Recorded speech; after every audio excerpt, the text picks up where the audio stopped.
We're going to practice examining quantitative data in this exercise, including examining graphics and also summary statistics. So the data that we have is for colleges and universities in Utah from 2018.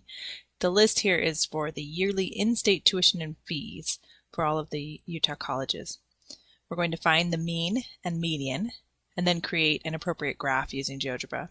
Then we'll be able to answer the question, do the values for the mean and median support the shape of the graph that you created?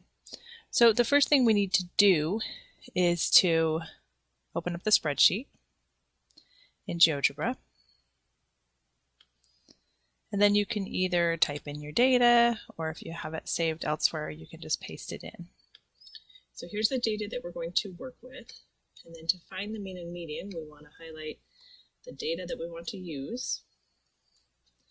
And then go to the little graph thing and tell it you're trying to do a one variable analysis. Our variable is the yearly in-state tuition and fees. It's actually going to create a graphic for us right away, but let's start by looking at the mean and median. The little summary guy here, and there's our statistics.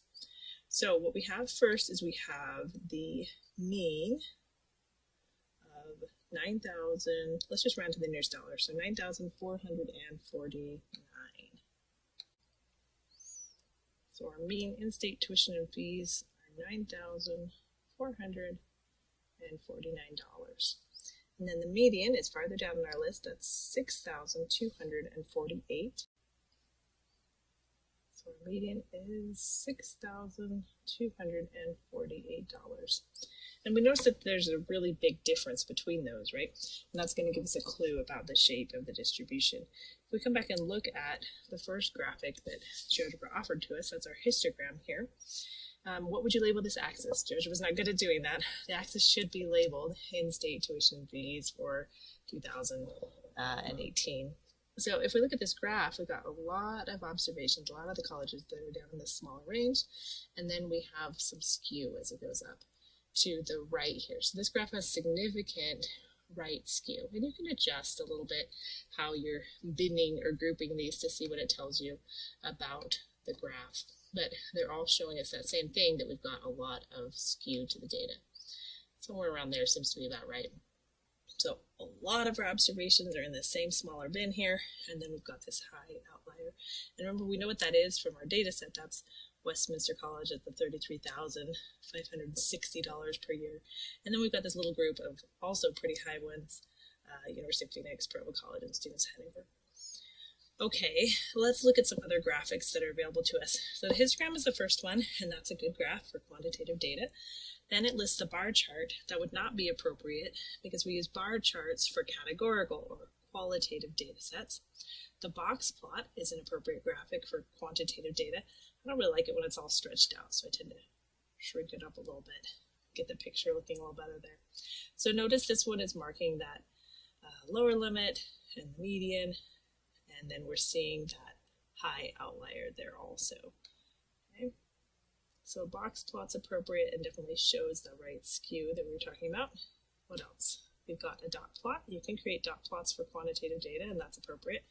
It's kind of boring here, but none of them are the same values, and it's not a very big data set. But you can still see how they're grouped up together at the lower part of this scale, and then the high outlier and how they're spread out. So we can see the right skew of the data set from the dot plot. And then you can do a stem and leaf plot for this too. Notice the way it's set up here. The 3 is for a 30 in a 30,000. You can adjust the stem and the leaves a little bit here. If we go back a digit so that the 3, the stem is representing thousands, then it looks a little bit better. Now you can see the right skew. If you'll take your right ear and put it on your right shoulder, it looks like a histogram on its side, kind of. Yeah. And then here's that high outlier. I didn't even bother graphing it because it was so high up. Okay, so our options here that were appropriate, we've got histograms, box plots, dot plots, and stem and leaf plots, all of which you can create for quantitative data appropriately here.